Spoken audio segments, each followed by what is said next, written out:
Assalamualaikum warahmatullahi wabarakatuh, Bapak Ibu, rekan-rekan guru, calon guru penggerak angkatan ke-11 yang saat ini sudah mengikuti seleksi wawancara dan atau yang masih menunggu jadwalnya ya. Atau jadwalnya sudah ada, cuman bukan hari ini gitu ya. Hari ini kita akan membuat video part keempat terkait dengan persiapan yang harus dilakukan oleh Bapak Ibu calon guru penggerak untuk menghadapi seleksi wawancara. Nah, di 3 video sebelumnya kita sudah bicara terkait dengan tahapan wawancara, kemudian kompetensi yang digali, dan list pengalaman yang sesuai. Nah, sedangkan di video part keempat ini kita akan membahas terkait dengan teknik menjawab atau teknik bercerita sesuai dengan yang diharapkan asesor, dan yang kelima kita juga akan membahas terkait dengan kata kunci, ya, kata kunci untuk setiap kompetensi. Namun sebelum kita menonton video ini lebih jauh, teman-teman yang baru pertama kali menemukan channel Eva Privat atau sudah menonton tapi belum subscribe, dipersilakan untuk subscribe, like, komen, serta share sebagai bentuk dukungan kepada kami. Nah, sekarang teknik wawancara, ya. Teknik wawancara yang saya maksud sebenarnya ini lebih kepada uh, cara bercerita ya. Cara bercerita. Kenapa cara bercerita? Karena asesor itu hanya bertanya terkait dengan pengalaman. Nah, sehingga yang saya maksud dengan cara bercerita ini cara bercerita pengalaman. Pengalaman pribadi kandidat. Nah, kenapa ini penting? Ini penting karena ada isian yang harus diisi oleh asesor setidaknya untuk rubriknya itu supaya dia bisa menilai. Nah, isian yang saya maksud catatan untuk asesor itu adalah harus lengkap. Ketika berbicara pengalaman, maka setidaknya ada 3 hal ya yang harus ditanyakan dalam pengalaman ini. Yang pertama adalah kita nyebutnya ST. Itu adalah situasi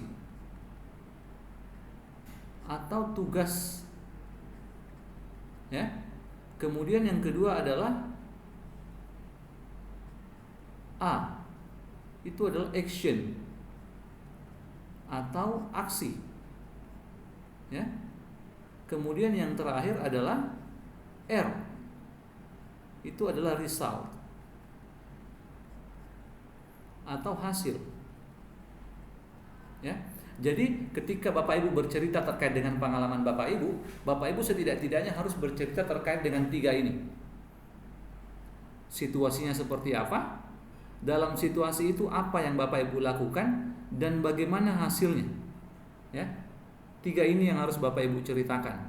Minimal sekali 3 ini. Nah, asesor akan melihat apakah 3-tiganya ini sudah ada. Kalau 3-tiganya ini sudah ada, maka asesor bisa mulai menilai. Nah, kalau sudah ini ada, maka asesor menilai.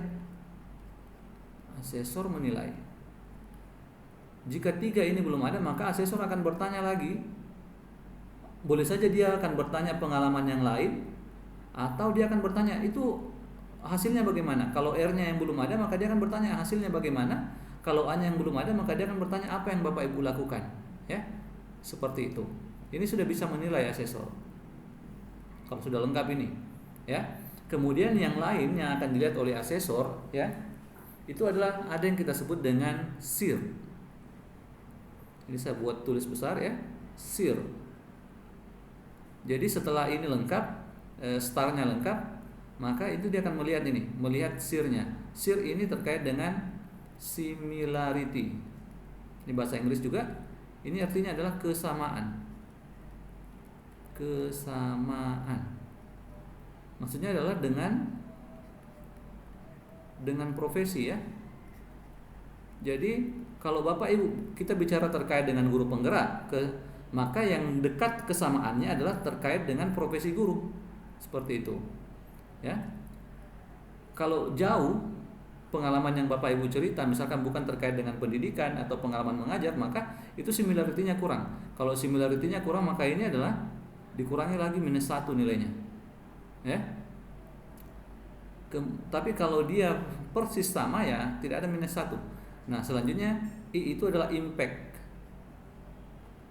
Impact ini adalah dampak. Nah, Nah, kalau dampaknya besar, misalkan nasional, ya maka ini poinnya +1. Ya, kalau ini terkait dengan waktu nih. R itu saya lupa kepanjangannya, jelasin terkait waktu. Dan waktu harus terbaru. Makanya kalau asesor itu kan minta pengalaman, biasanya dia akan minta 3 tahun terakhir. Nah, seperti itu ya, atau pengalaman terbaru. Nah, inilah teknik ya, atau yang diperhatikan asesor dalam menilai ya. Nah, oke. Selanjutnya biasanya asesor tidak akan bertanya satu pengalaman saja, tapi biasanya kalau untuk ada peluang untuk dapat tempat, maka dia akan bertanya lagi pengalaman. Kalau ini tadi pengalaman 1, maka dia akan bertanya lagi pengalaman 2 atau pengalaman yang lain. Biasanya ditandai dengan pertanyaan, ada enggak pengalaman yang sejenis dengan itu? Nah, pengalaman lain tapi sejenis. Nah, itu ya. Seperti itu. Oke. Itu tekniknya. Nah, sekarang kita akan melihat di video part 4 ini, kita akan melihat kata kunci sesuai kompetensi. Kata kunci maksud saya adalah kata kunci pada pertanyaan. Ya. Pada pertanyaan.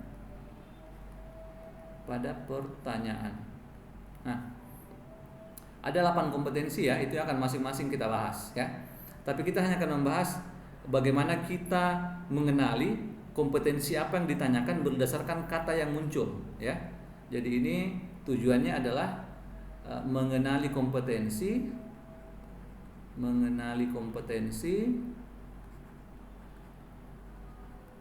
berdasarkan pertanyaan, berdasarkan kata kunci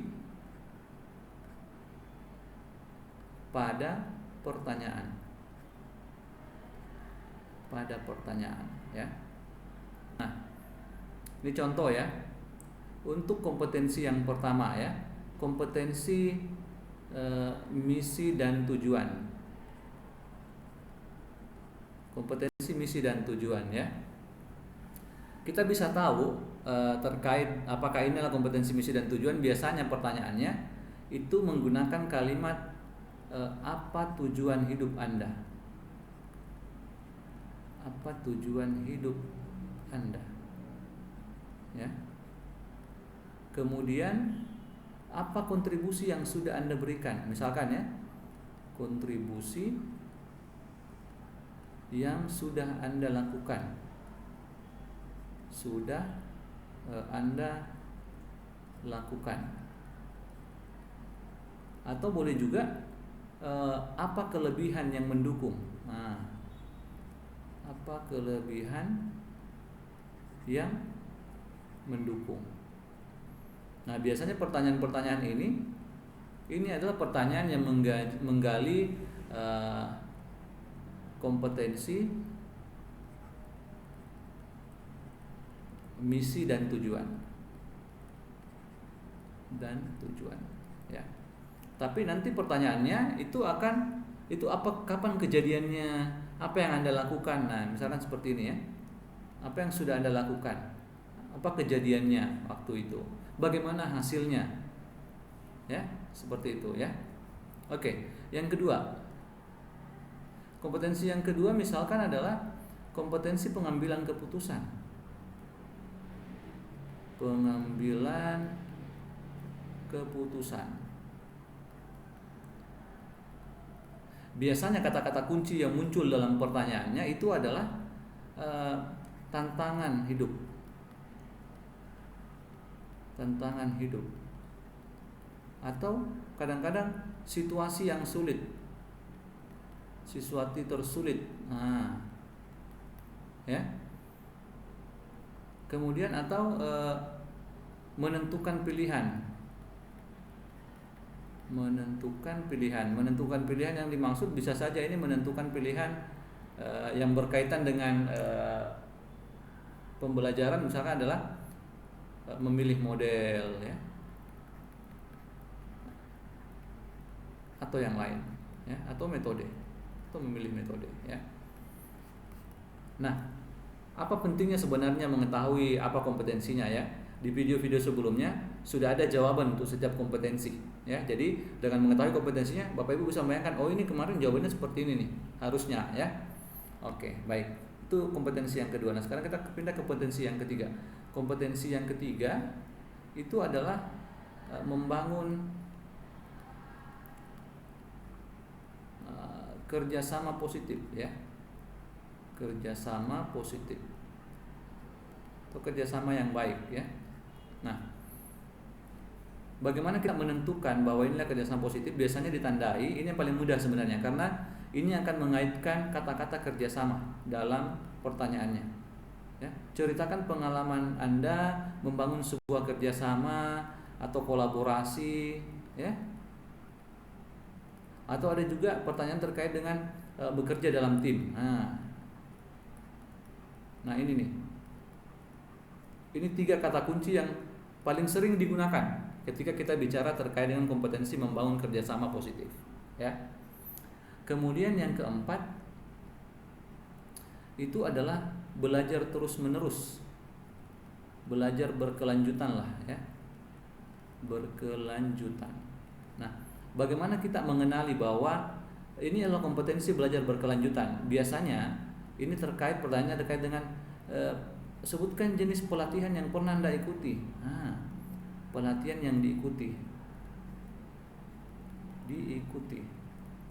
Atau kadang juga terkait dengan belajar kompetensi baru.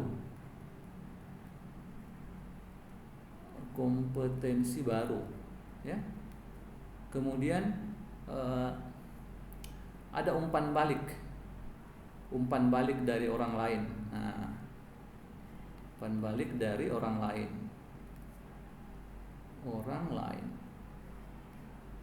Nah itu, ya. Dan ada juga terkait dengan apakah sudah diterapkan di kelas. Nah, hasil belajarnya apakah belajar hasilnya sudah diterapkan. Nah itu seperti itu, ya. Oke, ini sudah 4 kompetensi yang kita bahas kata kuncinya, ya. Kemudian yang kelima, inilah terkait dengan pembimbingan. Pembimbingan,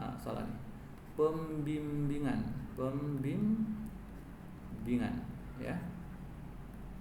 Di antara kata-kata kuncinya adalah cuma satu nih kata kuncinya nih. Pengembangan orang lain.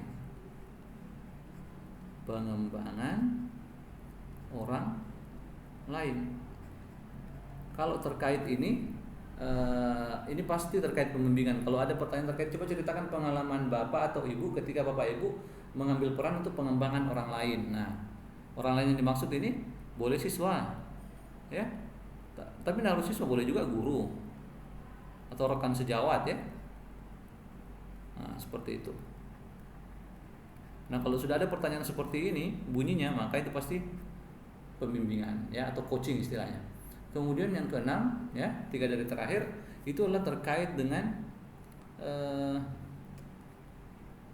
memulai tindakan.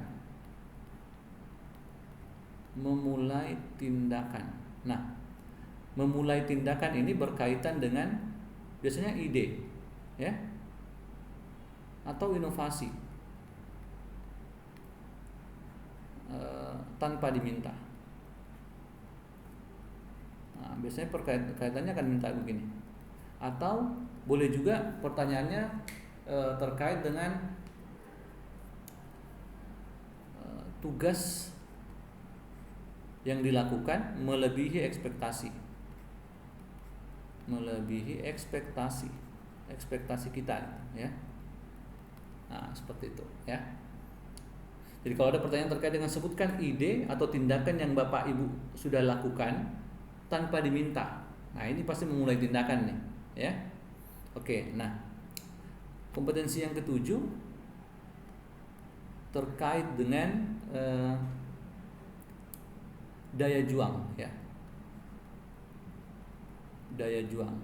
Ini sebenarnya daya juang kandidat, ya. Daya juang kandidat. Nah, ini biasanya ditandai dengan ceritakan pengalaman kegagalan misalkan, ya.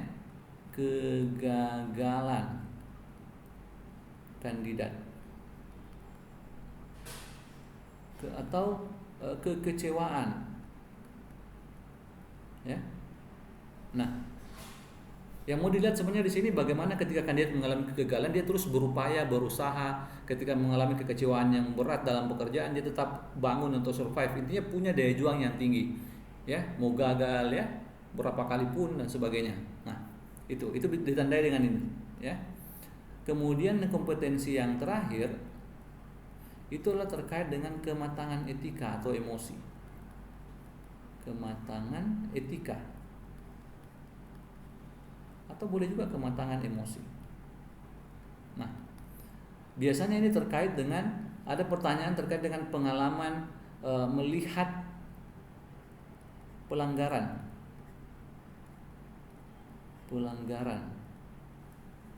atau diminta untuk